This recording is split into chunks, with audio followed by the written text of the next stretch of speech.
नमस्कार दोस्तों। कल हमने A1 देख लिया था, A1 कंप्लीट हो गई है। अब हम ए ग्रुप की सेकंड मेडिसिन देखते हैं। और जैसे कि ए ग्रुप के बारे में पहले ही मैंने बता दिया है बहुत अच्छे से। मुझे पूरी उम्मीद है कि ए ग्रुप की इंट्रोडक्शन में ए टू का जो एरिया है वो भी आपको समझ में आया होगा। क्योंकि जब हम A1 पढ़ते हैं तो साथ ही साथ ब्लड भी पढ़ना पड़ता है, ब्लड को भी ध्यान में रखना पड़ता है। और जब ब्लड को ध्यान रखना पड़ता है तो उसके जो कंस्टेंट जो आरबीसी की तरफ जो A1 जाती है, तो वो हमको एक चीज समझ में आने लगती है कि हर एक मेडिसिन का अपना एक निश्चित एरिया होता है, अपना एक वर्किंग स्टाइल होता है। और साथ ही साथ बॉडी में जो इफेक्ट करने वाला जो इफेक्ट किस तरीके से कर रही है वो भी एक होता है। तो इसी तरीके से A1 का एरिया जो था वो आर्ट्रियल है। इसी प्रकार से इसमें जो देखने को मिलता है वो जो होता है वो राइट साइड वाला एरिया जो रहता है इसका राइट आर्ट्रियल में जो इसका क्या बोलने से आपका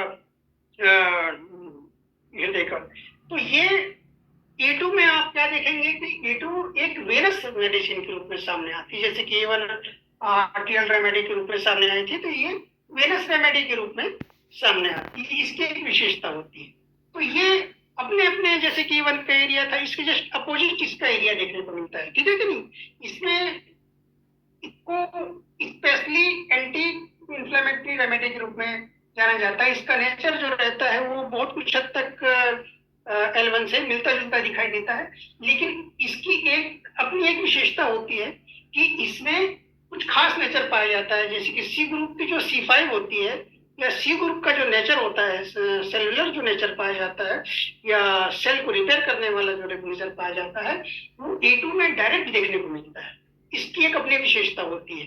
दूसरी बात क्या होता है कि C5 की तरह ये भी सॉफ्ट नेचर की मेडिसिन होती है और ये भी डीप इफेक्टिव मेडिसिन होती है, ये भी देखने को मिलता है। तो काफी C5 का साथ इसका जो तालमेल होता है काफी अच्छा जमता है। ये भी वेनस होती है और वो भी C5 में वेनस होती है।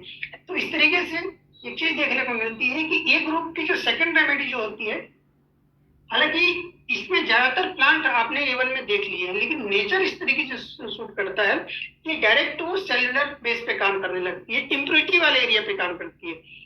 दूसरी तरफ हमने क्या देखा था कि A1 प्योर प्योर वाला जो एरिया था उस पर काम कर रही थी, है ना, आर्टियल वाले एरिया पे काम कर रही थी। तो ये वेनस वाले एरिया पे, इम्प्योरिटी वाले एरिया पे काम कर रही थी। इसलिए भी ये A1 से ज्यादा शक्तिशाली दिखाई देती है, ज्यादा पावरफुल और काफी सॉफ्ट रेमेडी, और ज्यादा मतलब बॉडी में काफी लंबे समय तक इसका वर्क देखा गया है। तो ये इसका एक एरिया होता है। तो ये इसका छोटा सा इंट्रोडक्शन मैंने बताया कंपेयर करके, हालांकि कंपेयरिंग में बहुत लंबा चौड़ा सब्जेक्ट है। आगे बढ़ते हैं हम A2 के बारे में। A2 में इसमें भी मुख्य रूप से ये A1 के जैसे कुछ खास खास प्लांट मिले हुए हैं, जैसे कि एवेरा सटाइवा का जो इसमें हमने जो 55% जो देखा था वो इसमें A2 में 30% के करीब करीब रहता है।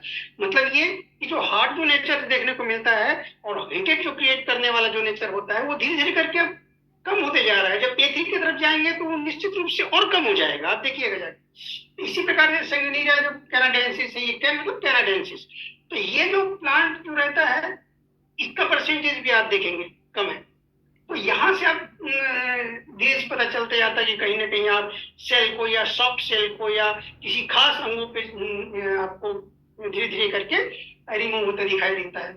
इसी प्रकार से दूसरे जो प्लांट्स देखने को, जैसे हाइड्रोसिस कैनाडेंसिस का जो परसेंटेज है वो तो खैर इक्वल देखा गया, इस नो प्रॉब्लम। बाकी जितने प्लांट जो रहते हैं वो सेम टू सेम दिखाई देते हैं, थोड़ा सा कुछ अंतर दिखाई देता है।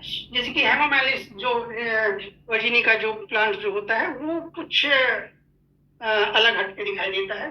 तो इस प्रकार से अलग अलग प्लांट्स के जो एरिया होता है इसमें डिफरेंट डिफरेंट रेशियो में बनता है, तब जाके निश्चित एक नेचर को वो शो करते हैं, जिसमें पता चलता है कि जो भी हार्ड नेचर रहता है वो सॉफ्ट होता दिखाई देता है। और खास खास जैसे कि इसमें आप देखेंगे कि हाइड्रोसिस कैनाडेंसिस सॉफ्ट नेचर की मेडिसिन होती है, प्लांट जो होता है उसका परसेंटेज सॉफ्ट होता है, 10% होता है। तो 90% दूसरे प्लांट्स का, ये मान के चलेंगे 90% दूसरे प्लांट का है, उसमें से ओनली 10% जो रहता है ये हाइड्रोसिस कैनाडेंसिस का है।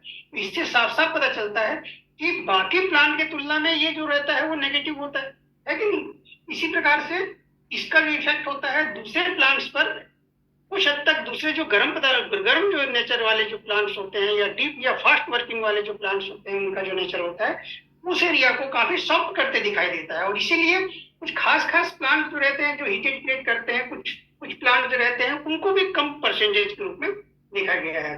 तो ये इसका जो रेशियो है इस तरीके से शो होता है। इसको आप स्क्रीनशॉट ले लेंगे, ठीक है कि नहीं?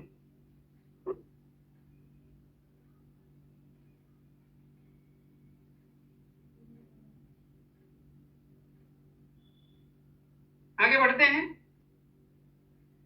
एक A2 से आपको बहुत अच्छे से परिचित है, आप लोग सारे के सारे लोग परिचित हैं। एंजीटी को टू ए ग्रुप की रेमेडी, सेकंड रेमेडी है। A1 की तुलना में ये जो होती है काफी सॉफ्ट नेचर दर्शाती है, ठीक है कि नहीं? सबसे पहले हम देख लेंगे इसका नेचर।